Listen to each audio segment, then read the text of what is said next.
Isaiah Thomas, though, came out this morning and said he is going to be motivated because, guys, he was in a similar situation. There was a tiebreaker among the final guard spot in the East. It wasn't a three-way tie the way it was in the West, but there was a tie between him and DeMar DeRozan. The fan vote favored DeRozan, so Isaiah lost out of that spot. And I don't know. I mean, he said he expected to get that spot. Now he's pretty motivated to prove people wrong. And Rachel, who did you vote for in that spot? I voted for Isaiah Thomas. Well, I have a bone to pick with you. Because Isaiah Thomas, obviously fantastic player, is having a great season. 438. 438. That's where he ranks on defense in the NBA. You know how many players are qualified? 438. Dead last in defense in the NBA. You can't be dead last to be a starter. Have you stood with Isaiah Thomas? Because he's short. I don't want to pull. I don't want to. I would be fantastic. Right? You can post him up. I couldn't run down and catch him when he ran down the other That's side. true. But I mean, you can't be dead last in defense in the league. And I understand he's got some challenges. I'm not asking him to be fifth. But you can't be dead last in defense and me voting. If you look at what he has done in the fourth quarters and overtimes of games, it is a 20-year type of accomplishment that we are talking about. And he should be an all-star, and he will. The bottom line is, can you help your team win when it counts? That's all we want players to do, right? That's why Kyrie Irving is very popular in this city. He will be an all-star, but I just couldn't vote him as a starter. No, he is an all-star. There's no doubt about it. He's an all-star. But he does more for that team than DeMar does for his team. DeMar has another guy in the backcourt with him that's just as good, okay? Isaiah doesn't. Little Mighty Mike, that's his name. Mighty Mike gets the job done when the game is on the line, especially in the fourth quarter for that team. And that's why they are where they are at this particular point in the season. He's got to score, Coach, because he's getting scored on the other end. He can't do both. Wow. Okay, all right. Now I'm really going new school because I got to go back to my old school. You're right as far as you got to play some defense. Well, it's funny. I go back and forth between thinking of you as a former player and a former coach. You just went straight into former player mode right there. Boom. I brought myself back though. Little Lakers Showtime voice came out of you. Isaiah's playing great. I'm not saying he shouldn't. He should be an all-star, but not as a starter. Brian Windhorst trash talks Isaiah Thomas home at 11. All right. What's distinct about playing against Greg Popovich coached teams? I guess if you're an NFL player, it's probably the same as going against a Belichick team. You just know that they're going to do it, and they're going to do it, and you got to try to figure it out. To go up against a team coached by a guy who's considered someone who is creative, as you said, he's defended you in kind of every way. Is there something fun about that change? Yeah, I think he's the greatest coach of all time. That was LeBron James last night. I was asking him about really his nemesis as much as any player, the coach of the Spurs, Greg Popovich, who will be bringing his team to town right here across the street for that big Saturday night game on ABC tomorrow night. And to talk about it, we're going to go to a man who spends a lot of time in that arena. Our Cavs ESPN beat reporter, Dave McMenamin. Welcome. Glad to be here. Good. You're getting claps from Yeah, the coach. Byron That's Scott. good. Clap Byron wow. Scott Never thought I'd see the day. applauding you. Appreciate it. To hear LeBron, of all people, praising Pop as the greatest of all time, what does that mean? In a way, it could be self-serving. I mean, Greg Popovich has been to the finals 6 times. He has 5 rings. The one time he lost to LeBron James. If LeBron James has beaten the greatest coach of all time on the finals, you can add another feather to his cap because last year he beat the greatest regular season team of all time, the Golden State Warriors, in the finals. So say LeBron ends up with 4 or 5 rings and not 6 that Michael had. He said, yeah, but my 4 and 5 involved beating the greatest coach of all time and beating the greatest team of all time, so perhaps you would say I'm the greatest player of all time. I like that, a little Machiavellian theory. but Byron, is he the greatest coach of all time? You know what? I think we've been a little premature with that statement from LeBron, and I love Greg Popovich. I think Pop is one of the greatest coaches of all time, but not the greatest coach of all time as of yet. I think it also was a little bit of a dig at Phil Jackson. I think the guy has 11 rings. Right. Him and LeBron aren't seeing eye to eye right now. And maybe this was one of those, let me stick it to Phil a little bit and tell everybody that Greg Popovich is the greatest of all time. Are you saying that Phil is not in LeBron's greatest coaching posse? That's exactly what I'm saying. Brian. By the way, exactly what I'm saying, Brian. Do we need to get more information on Greg Popovich? He's been coaching for 20 years. Right, He's got 5 right. championships. Come on, Coach. No, I'm just saying it's premature. Wait, I mean, the book isn't all the way written with Pop. You know, he's not done. Once he's done, then you can make the comparison you played with all for a these guy other who coaches. is at least I in think that Pat Riley's in conversation. that conversation as For well sure. as being one of the greatest coaches of all time. So I don't think right now we can sit here today and say he is the greatest coach of all time. It's going to be a debate, just like it is when you talk about these players, when you talk about Michael Jordan, when you talk about LeBron James, when you talk about Magic Johnson.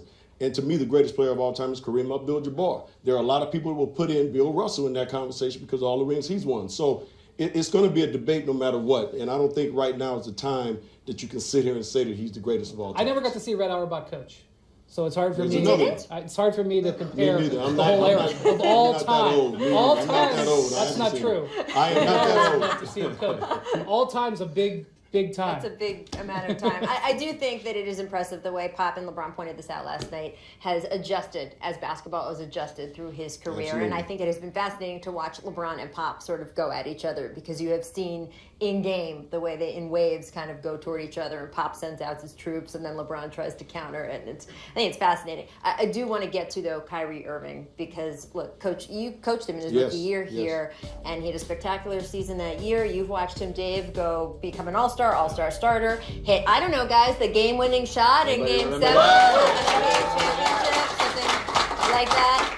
But he is a weirdly divisive player when people talk about him outside of Cleveland. How high is his ceiling? Where are you on where Kyrie is? I don't know if he has a ceiling. Really? Kyrie could be the best point guard in this league.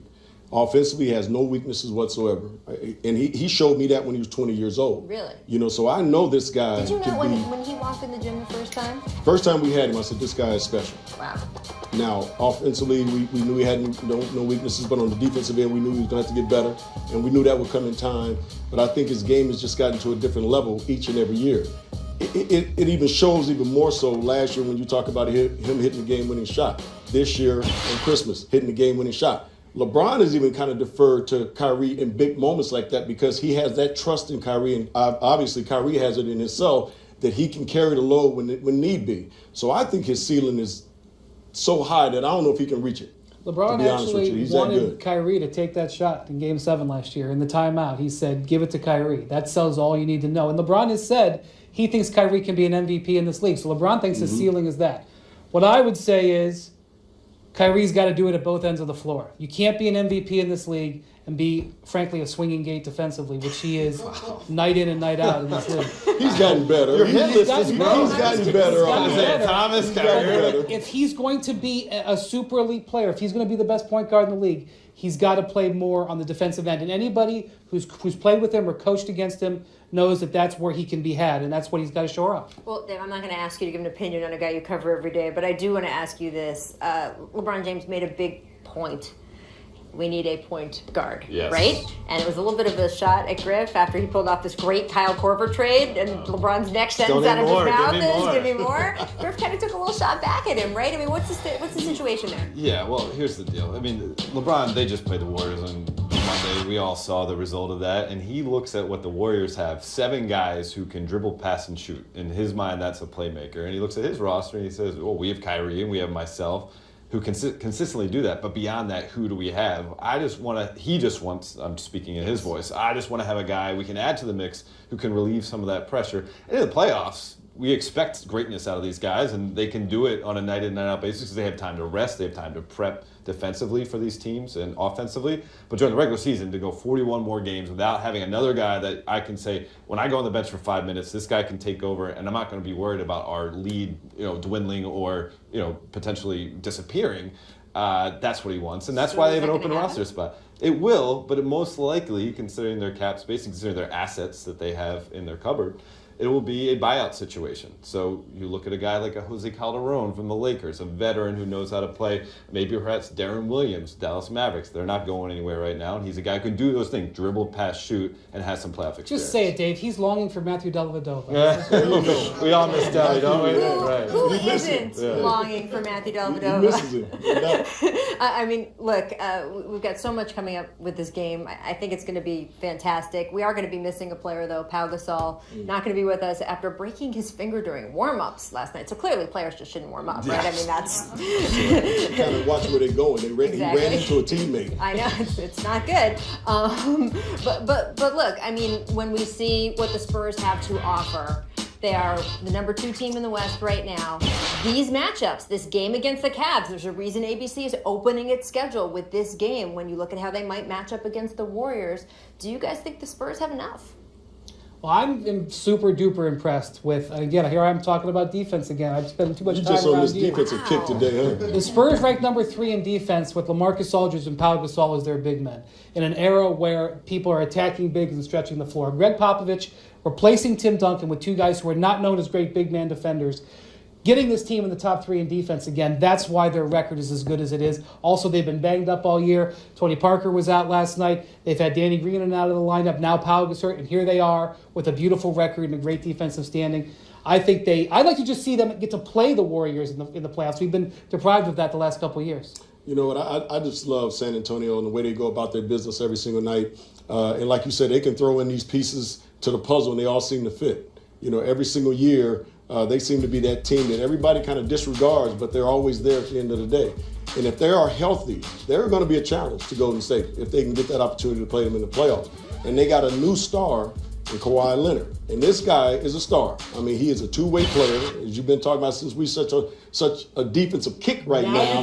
That man plays defense. He does. And he guards multiple guys. He can guard the 1, 2, 3, and possible some forwards and some of these other teams that they'll be playing. So I look at this team as a big-time threat in the Western Conference, and the number one reason is because of Greg Popovich. And we do that Kawhi-LeBron matchup, right? Absolutely, and the reason why Kawhi Leonard is a former Finals MVP is because of the performance he put on against LeBron James. His hands are the size of briefcases. I mean, the guy can cover so much ground when he's out there, but does he have the offensive game consistently to carry them on nights when Pau's out or Manu or Tony start to grind down? Can he be that guy? Right. Well, it's going to be interesting. We started the show talking about All-Star voting. LeBron James, as everyone sitting up here knows, does not forget that Kawhi Leonard finished above him in MVP voting last year. So that is going to come out tomorrow night as well. It's going to be such a good game.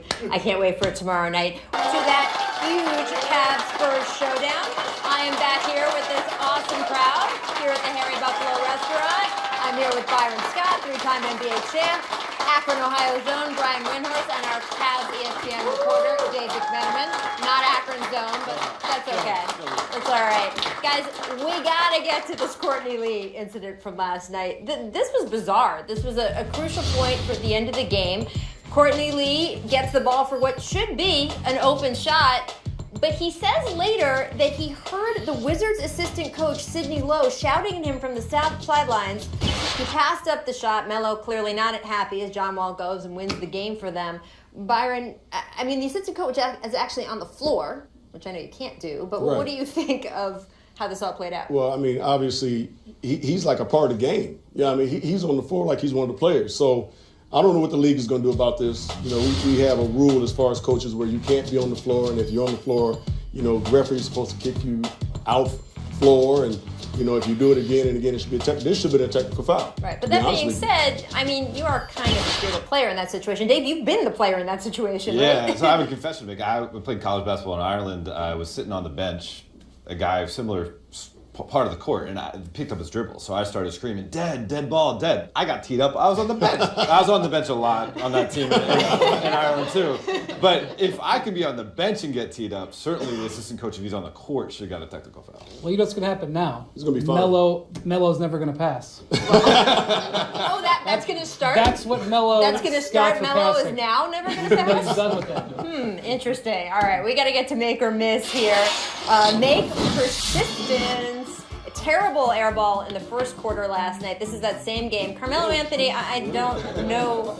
I don't know what's happening here. Check his vision. Did he absolutely Like forget how to depth perception? But look, he didn't. He clearly his vision's fine. He then went on to have 25 points in a quarter. That's a Knicks record. I don't know, Byron. Did that redeem the air ball? Absolutely, but still, you know, when you got a 5-footer and you shoot it 4 feet, you're going to remember that. No way, For a Byron. little while. Byron, But we're gonna be 25 points in the We're going quarter. to be watching that highlight for the next 5 years. It did not. Yeah, but he can All always right, say, I got miss. 25. Hell, no Chris Paul, no Blake Griffin, no win for the Clippers against the Wolves last night. Dave, how bad are these injuries going to be for the Clips? They just haven't been able to stay healthy.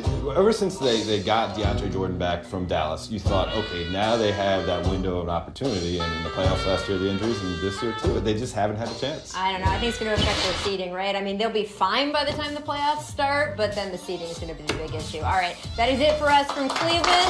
We will all be watching that big game on ABC tomorrow, but until then, enjoy your weekend. See you back on The Jump on Monday.